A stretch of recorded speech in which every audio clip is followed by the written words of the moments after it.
lunch we had recess, which means we get to go out in the playground and run around. Miss Daisy said we needed to burn off energy. Now this is more my style, I announced when we got us outside. I made a beeline for the monkey bars. Then me and some other kids hit the swings. After that, all the boys had a contest to see who could spin around in circles the longest without throwing up. Michael Robinson won. Then we all sat down on the grass.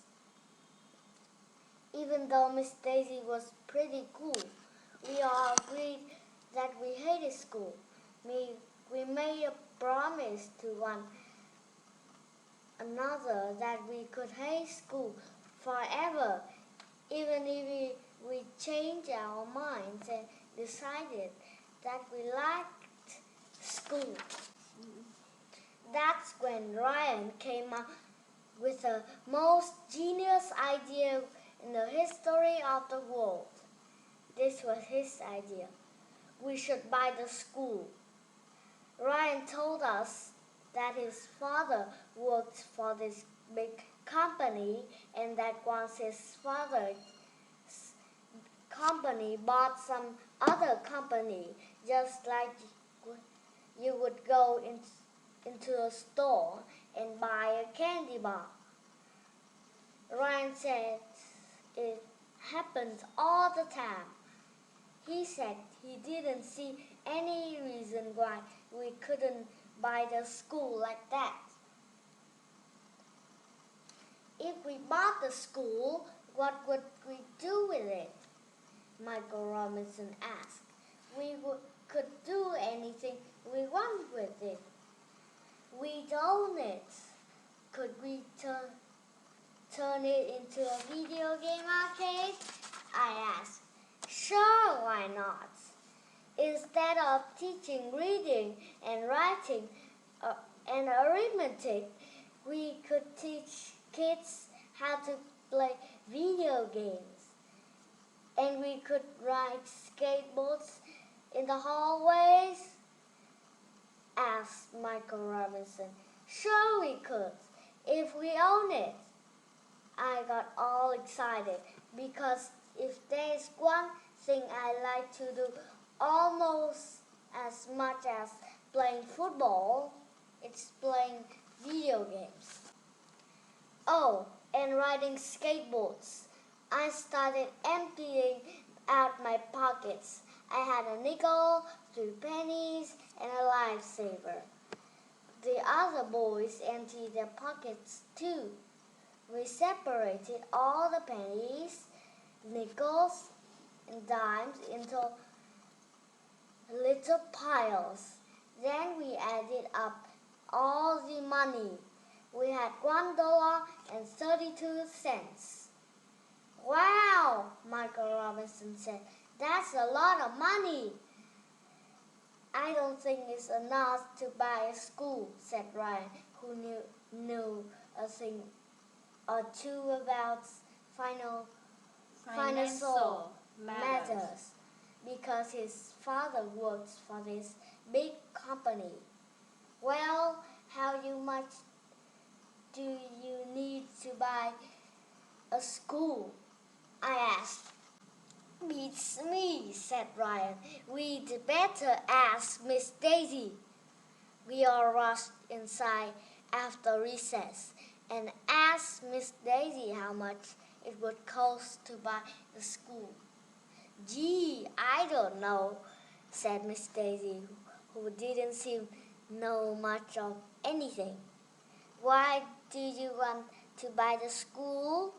We want to turn it into a video game arcade, I told her.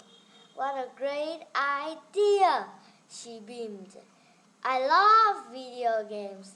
There are so many schools and so few video game arcades. It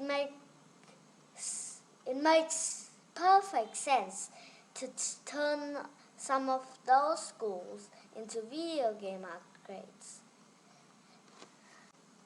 I will arrange a meeting with Mr. Klutz tomorrow so we can ask him if we can buy the school. But right now we have to go to Mrs. Cooney's office. Mrs. Cooney's office is down the hall from our class. She says she's the school nurse, but personally, I think she's a spy. I'll tell you why. There's a big poster on her wall that says her wall says this: EYWXLEO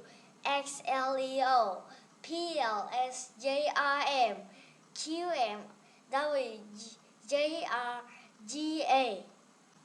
I tried to read it and it didn't make any sense at all. Even Andrea Young didn't know how to read the poster, and she knows everything.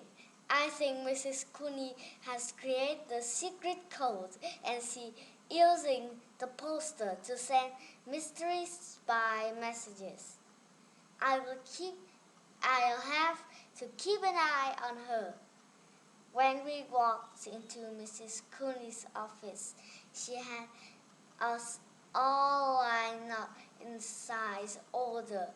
I was one of shortest kids, so I had to stand in the front of the line. Then Mrs. Cooney told us to take off our shoes.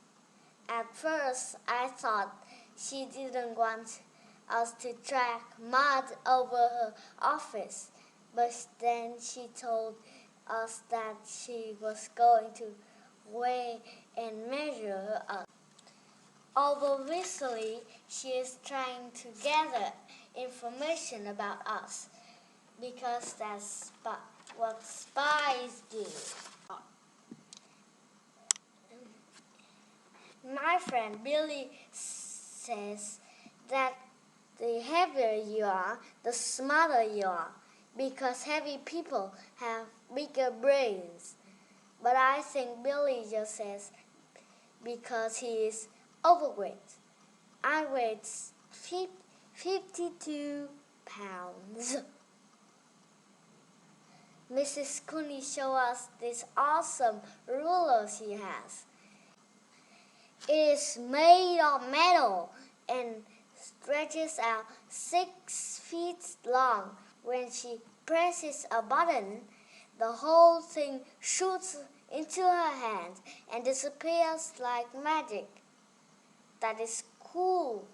I'll bet she has lots of other spies too, but she wouldn't let us play with a magic ruler. But Mrs. Cooney ran around measuring everything. She showed us that the bench we were sitting on was 17 inches high. The door to her office was 30 inches across, and her foot was 12 inches long. "Hey, my foot is a foot," Mrs. Cooney exclaimed. "Are all feet?" I asked. "Some feet are less than a foot, and some feet are more than a few foot." But she replied, "But my foot is exactly a foot." I had no idea what she was talking about. Mrs. Cooney wrapped the measuring tape around her forehead and announced, "Look, my hand is almost 2 feet in circumference." I knew that circumference was the distance all the way around a circle, and the diameter was the distance through the middle of the circle. "What's the diameter of your head, Mrs. Cooney?" I asked. Everybody laughed, even though I didn't say anything funny. That would be hard to measure, but isn't measuring things fun? Mrs. Cooney asked. I wonder how much the scale weighs. Mrs. Cooney started to measure and weigh more things, but Miss Daisy said we had to go back to class.